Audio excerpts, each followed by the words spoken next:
Olympic and Paralympic Games in France. We wanted them, we sought them, they're here, and we will now throughout the country be organizing them. And it's a unique opportunity to show the best of who we are, obviously, in the sporting world, but what our country represents, can do in terms of exemplary organization. So throughout the year, there will be major milestones that are each and every time the culmination of years and years of work. Back in the summer of 2017, we won the bid for the Games. Before that, there was a lot of work. On the 29th of February, we'll be inaugurating with Tony, Madam Ministers, and all the elected representatives, the Olympic Village. On April 4th, the Aquatic Center, so dear to the Greater Paris metropolis. I know also how much for Seine-Saint-Denis many of these facilities are keenly awaited. All the other venues will be delivered on time, which is a challenge. Dear Nicolas Ferrand, a rarity even by previous Olympic standards, and it's no doubt one of the reasons why the IOC showed its confidence in us, and one of the reasons, Mr. President David, that the IOC has shown its confidence in us since 2030. Since 2017, we've been delivering on its commitments. Of course, still a lot of work to be done. Madam Minister, Mr. Ministerial Delegate for 2024 to be unforgettable, but we're on time, and I'd like to acknowledge the presence of several world champions, the under-20 rugby team, the chair soccer amongst us. A great vintage in 2024. In wishing you a very happy new year. To those of you working and will deliver 2024 from security, sports, organization in front of the upcoming younger generation, the very young generation on the rise, I'd like to say a few words of what awaits us. Firstly, of course, the sporting rendezvous. That's why I wanted to address my New Year's wishes to the best wishes to our, at the INSEP. Thank you, Director General, for hosting us. My greetings to the chair who's currently in the US, but for here, over half a century, our finest athletes, Olympic, Paralympics, have been training to write the great story of French sports, from Thierry Riner to Brahim Asloum, from Marie-Amélie Le Fur to Marie-Josée Pérec, many of whom have spent a great deal of time here. Here are united the conditions of success: cutting-edge technical support, top-notch state-of-the-art facilities, personalized support services, academic support to prepare you during your studies and post-career, to which we're very much attached to. INSEP not only embodies your own personal determination, dear athletes, for all athletes who have spent their career, it's also that of the state. And since the reforms initiated by General de Gaulle, who inaugurated this hall almost 60 years ago, back in December 1965. We followed in his footsteps by acting massively in favor of our top-level athletes, both in France and overseas, with the support of all discipline, with the support of our state executives. And these past years, we've consolidated this collective organization. In 2019, we created the National Sports Agency, dedicated with a high-performance team led by Mr. Onestar, whom I'd like to acknowledge, did a great job with the federations and who'll be succeeded by Jan Kuchra after the Paris Games. We developed a new strategy, Ambition Blue, resting on clear principles, better take account of the specific individual needs, offer the best sporting conditions to those with the best chances of winning a medal without neglecting any athletes, give those who devote several years of their lives to defending our colors, the recognition of the nation. We've increased resources for sports and athletes. We've increased by 68% the budget for top performance, by 75% the budget on individual supports for athletes, and by 250% the Paralympic performance. We've invested 20 million in R&D, serving high performance with innovations to prepare future medalists. As part of France 2030, we'll of course continue this effort, and we're also benefiting from businesses that directly support over 300 athletes as part of the Performance Pact, and I'd like to thank them here. Thank all the companies of all sectors that have rallied. Several of the CEOs are here present to thank particularly businesses that are taking part in the sports value chain that we set up a few years ago, and who I know are also supporting athletes but allow us to roll out high-level excellence and amenities for facilities, for mega events, for these Games and Paralympics to champion French excellence. So the initial results are here to see. In 2016, can you imagine 40% of high-level athletes were qualified for the Rio Games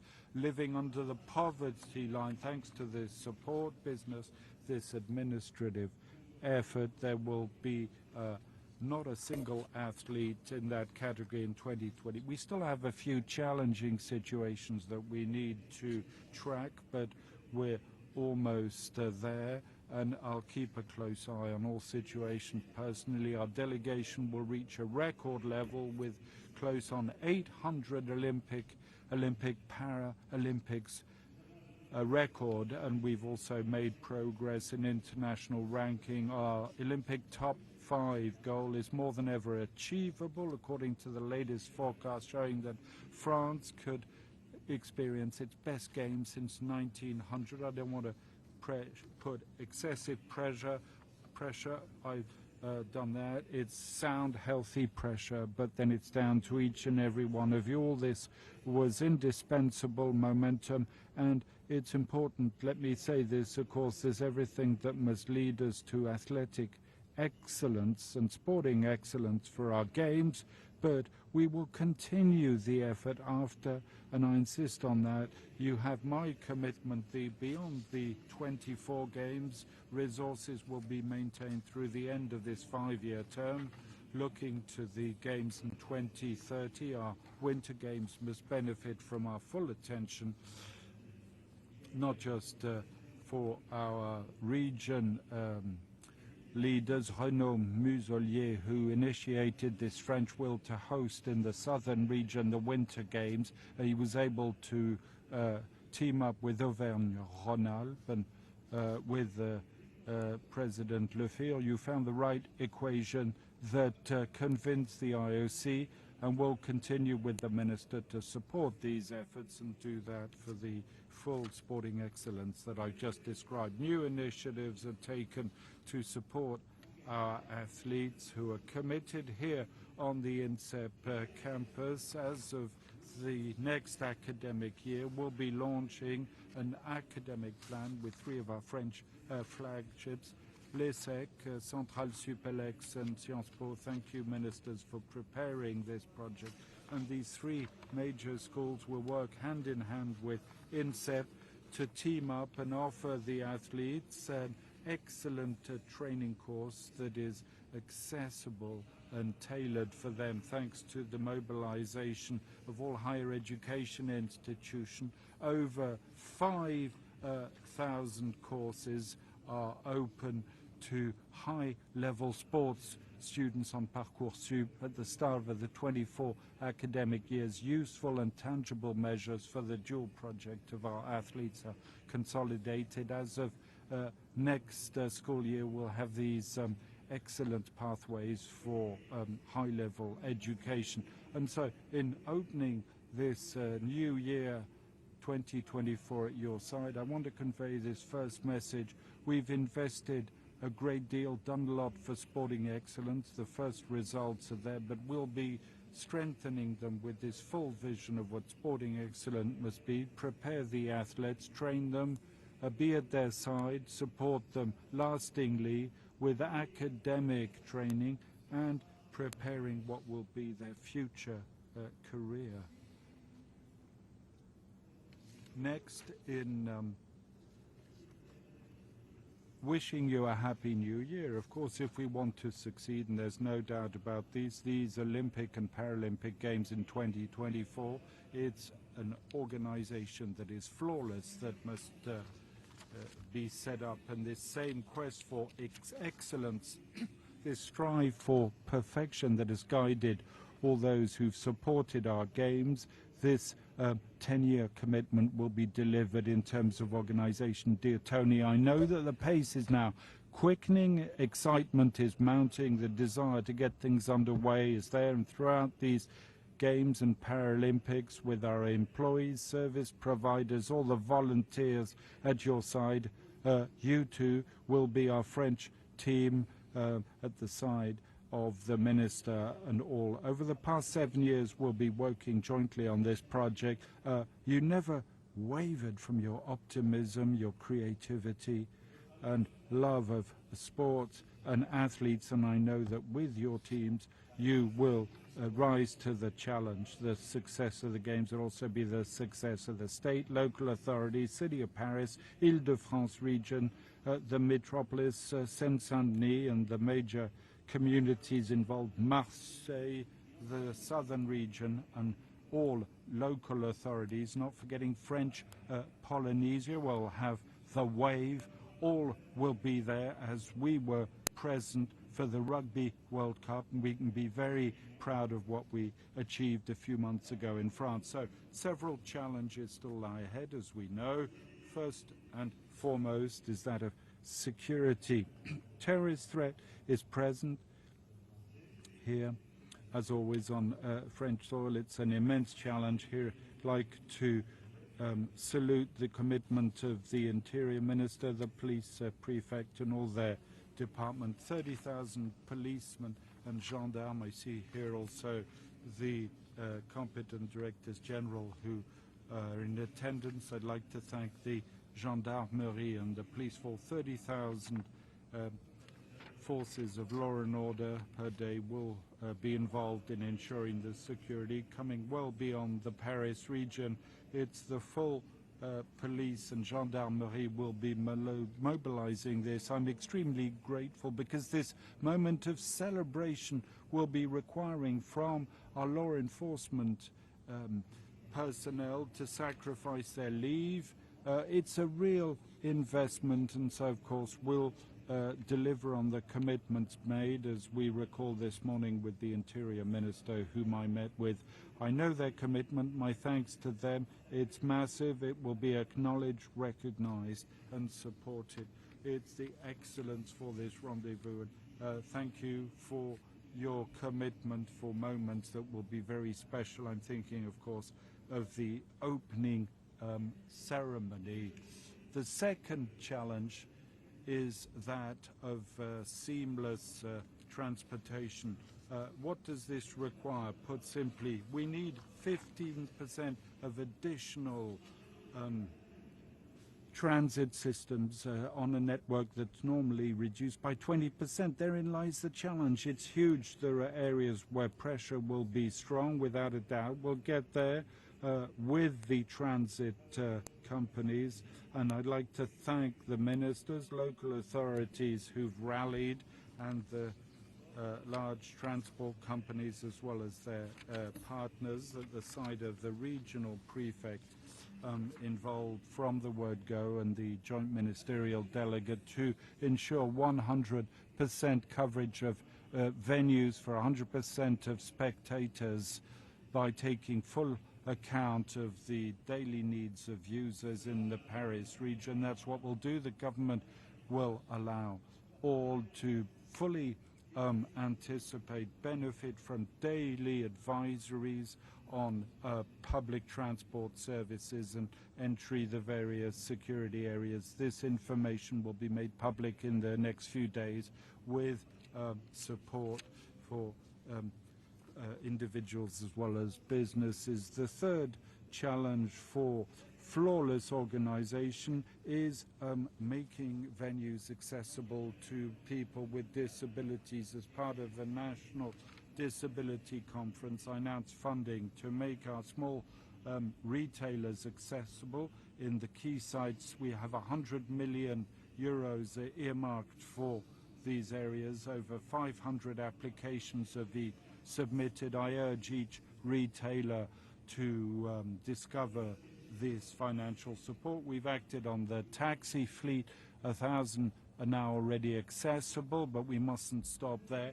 And in fact, we should have public transportation and a transit taxi fleet that is far more accessible. We must continue this effort beyond that. We've secured already 1,000 accessible vehicles. The transit network will benefit from particular support. Line 14, fully acceptable, and beyond the games will of course continue the effort for accessibility. The fact that we have an historic network whose accessibility isn't impossible to upgrade for these games. Of course, there'll be buses and taxis at the required level. We'll continue the effort beyond the Games and Paralympics to continue to be a standard setter. We're running behind for several decades. We're going to have to maintain that effort.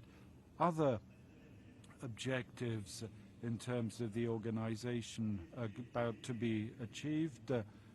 The delivery times, not least of the challenges, treasure trove innovations and groundbreaking choices. These games will, of course, be the greenest games and fully in line with the Paris Agreement, the halving of their CO2 impact, and thanks to the commitment, mobilization of organizers, the green commitment is there. There will be exemplary measures against plastic pollution, a new benchmark set. It'll be a real lab for the first time, as we did for the G7 in Biarritz, of genuinely sustainable games. Will set a standard, a new benchmark that will be recognized everywhere.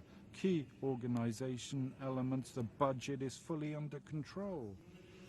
Had we told the French in 2016 that a plan for Olympic and Paralympic Games devised 8 years earlier that we were going to transform, because initially we hadn't planned for an opening ceremony on the Seine River inter alia, to have in the middle of that COVID, a war, a situation of inflation as we've experienced it. Well, as I speak, there's an increase, excluding inflation, of only 13% in the Games budget and less than 3% in the solidarity budget. Back in 2012, it was 200%. Congratulations to all those involved.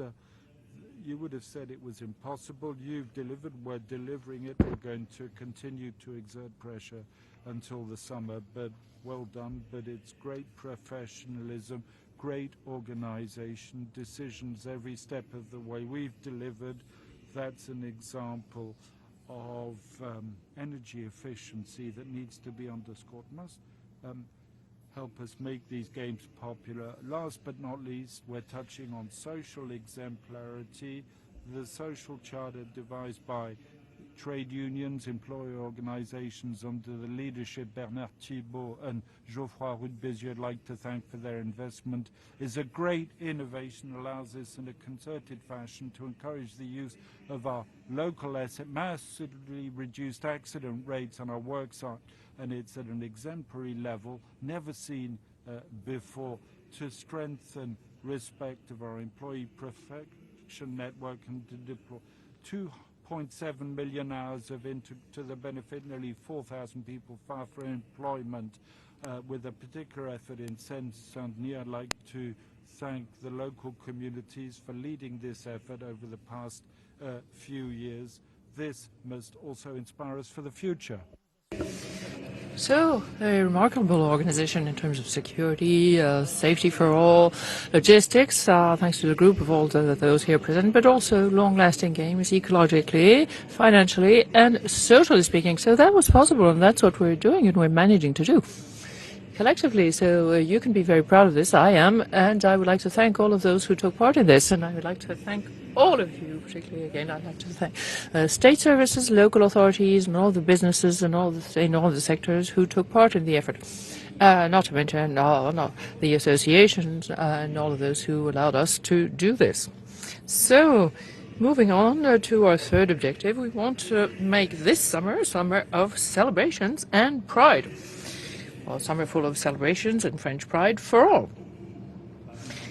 Many of you, but not you in particular, who are too young probably to remember, but I remember the summer of 1998, which an entire generation will remember, I hope, in the future.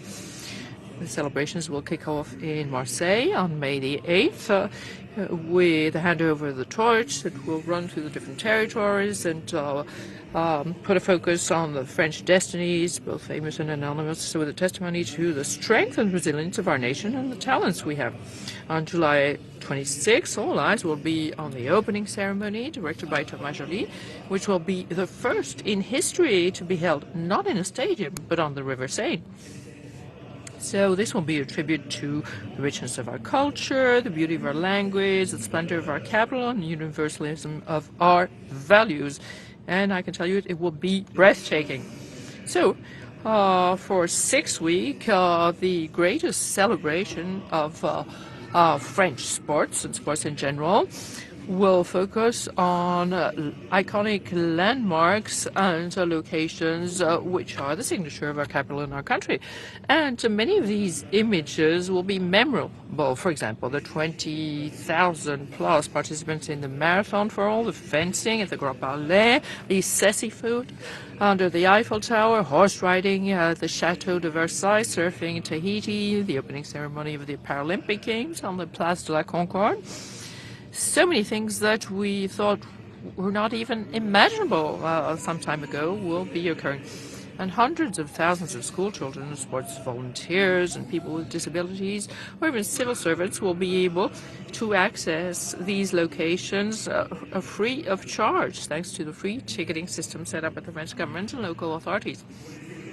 So as for the schools that are more remote or outside of Paris, there will be a funding of ground transportation, and I know the Minister for Education, Sports and the Olympic Games will be paying particular attention to this. So this celebration will be national, but it will be popular and anchored in each one of our regions. In many towns and cities across France, 24 clubs will be set up to allow families and friends to follow our champions. On the go, there will also be animations organized, particularly in our neighborhoods, with the support of our federations. So all over France, we'll be setting up culture Olympic and Paralympic events. We announced this with the Minister for Culture, just not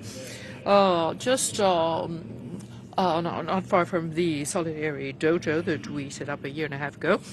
What we'll be doing next summer is that with all of the local authorities supporting, can we have a chair or remove the chair?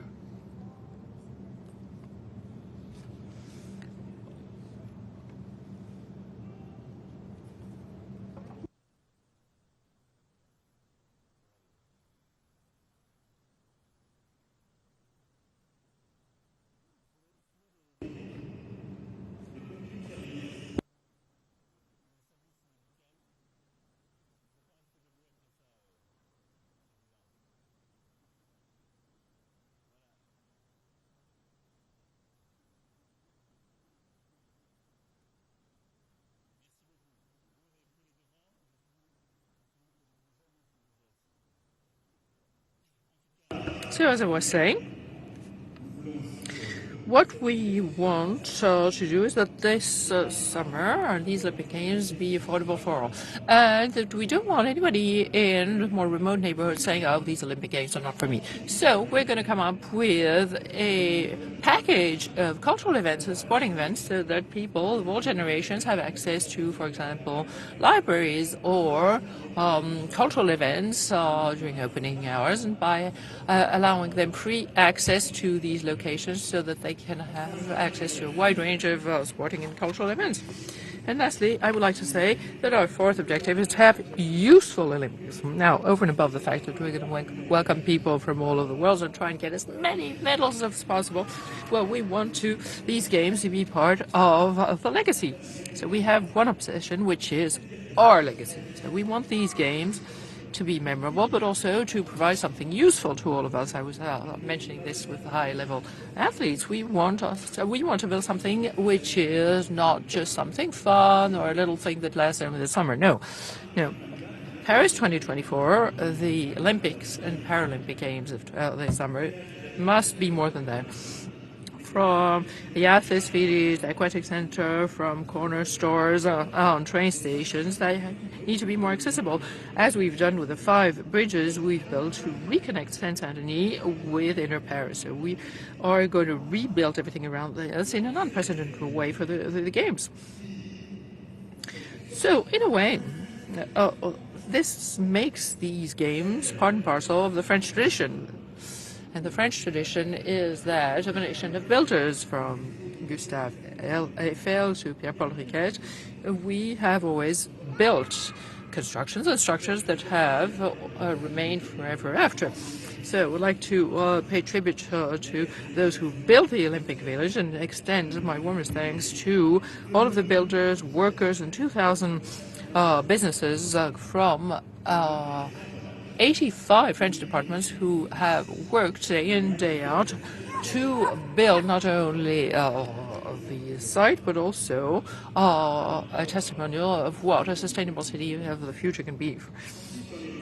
So, then there's something else that is or just as important, is making the river Seine and the river Marne swimmable again. So, here again, there have been many promises made in the past, saying, oh, the water is going to be clean again, and etc., and it will be swimmable. But we would like the locals be able to swim in those 2 rivers and be available for aquatic activities. And Mr. Prefect here, Marc Guillaume, this is a success of a project which cost over 1.4 billion euros. And which involved private and public stakeholders over the past 10 years, and which will allow the locals to reconnect with the locals of the Paris region to reconnect with natural areas and make a difference in their daily lives. So this is one of the plans of the Greater Paris. We want to be able to enjoy our rivers and reinvent the different uses of the water. So in addition to that, we also have the objective of being an inclusive nation. So behind the United French team, millions of people will be cheering and supporting, forgetting about the differences that the misunderstanding of a disability has sometimes created. So we will make sporting venues more accessible, and we will provide funding for wheelchairs or equipment for people with disability. But this is something I committed to, and I will commit to in a lasting way. So actually, we are a sporting nation, and this is something that we inherit. This is what we're doing with these Olympics and Paralympic Games, and what we want to do is anchor sports in everyday life of our nation now. It's not just a buzzword, it's not just a slogan. We want to set ourselves the objective to increase the practice of sports everywhere in the country, because it's the objective for public health. The more people practice sports, the healthier people will be. Because it's the best prevention, it's the cheapest prevention, and the best way to be happy. And it's a formidable instrument, a fantastic instrument for inclusion, developing connections. We set ourselves as an objective to have an additional 3 million people practicing sports, with a very consistent vision to give greater importance to sports in a country which has also believed that mind over body philosophy. So to achieve this, we've set up a policy which is going to last long, but is going to include 30 minutes of exercise in primary school. that has been decided. An additional 2 hours of sports in secondary school with extracurricular activities that started last year, and we're going to carry on and improve what still needs to be improved. For example, transport between school and sporting venues, etc. And physical tests in 6th grade to support and adapt all of the work of physical education teachers, which help us in this essential objective. So the Generation 2024 plan is the following: to have 5,000 sporting grounds and schools and extracurricular grounds following the first local facilities. In total, we will have financed 10,000 sporting venues. The use of active design for designing playgrounds. The Sports Pass, or Pass Sport, used by over 1.5 million young people. Now, roll out of the Swim and Cycle initiative and the 8 a.m. to 6 p.m. in high-priority education networks to reinforce the role of sport and extracurricular activities, and the creation of 15,000 sports study places in addition to the existing 10,000. So we want to double the number of places in sport and study curricula. So all of this is a revolution of the importance of sports in schools from the younger ages all the way through life. So this is a continuum for high-level sports practice with the academic world.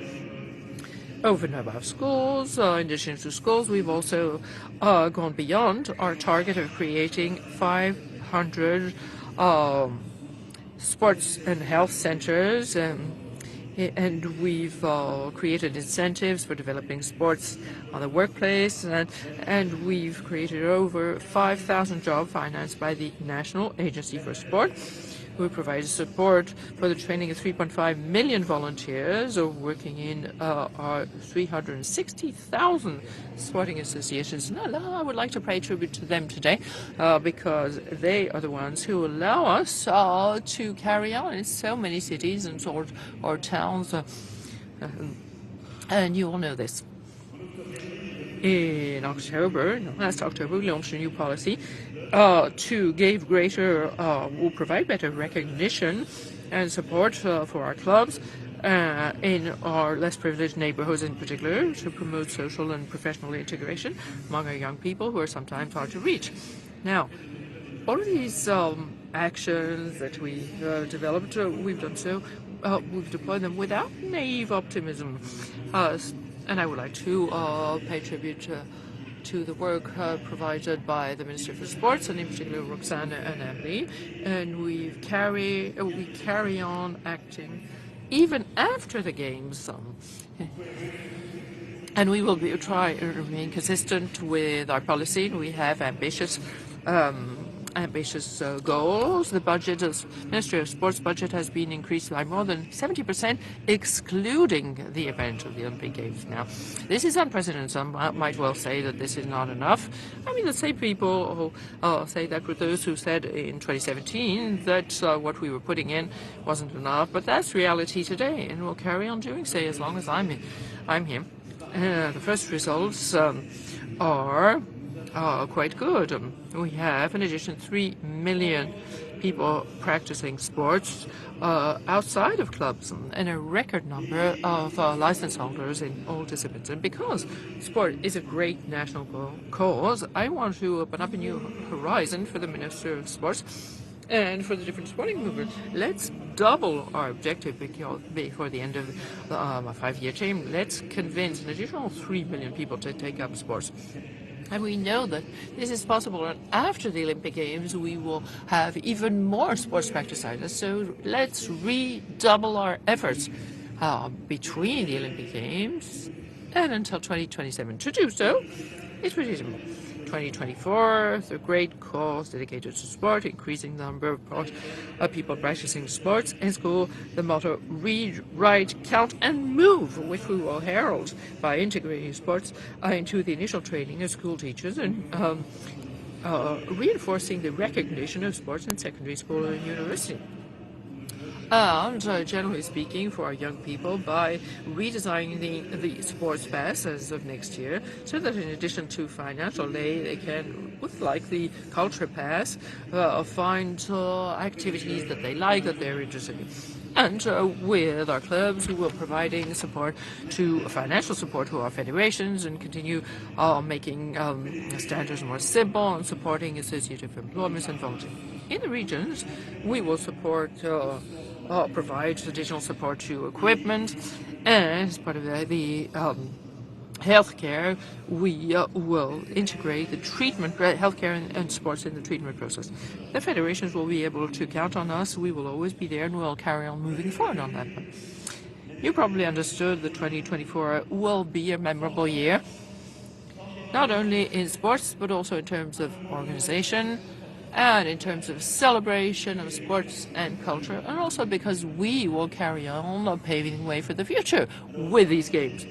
So today, I'm here before all of you, and I would like to say that I trust all of you, younger people and older people, is going to make us stronger, make us more proud, and you're going to be proud of us. We're going to win medals, and it will allow us to win over many people, and I hope to get the ball rolling here.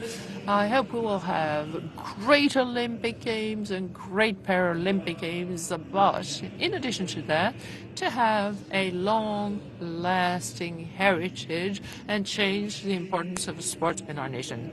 And I would like to thank most sincerely the ministers who are here today, but also all of the stakeholders in the world of sports, in the world of sporting associations, in all of the administrations and state services, elected representatives, and all of those who are here today, who will be there all the way through, but who also have been with us for 10 years and supporting us in all that I've mentioned. So it's fantastic. This is a fantastic result, and we can be proud of it. So this is thanks to you too. I will be here with you every single minute, all the way until it happens. It will be a fantastic celebration, but it is also something that we have started that will carry on in the future with these Olympics and Paralympic Games. So I wish you an excellent year 2024, with great results and medals, a perfect organization, and also an idea of trust and boldness, and so that all that we've managed to put together through our commitment over the past 10 years, that we can carry on benefiting from it after that. So, long live sports in France, long live the Republic, and long live France.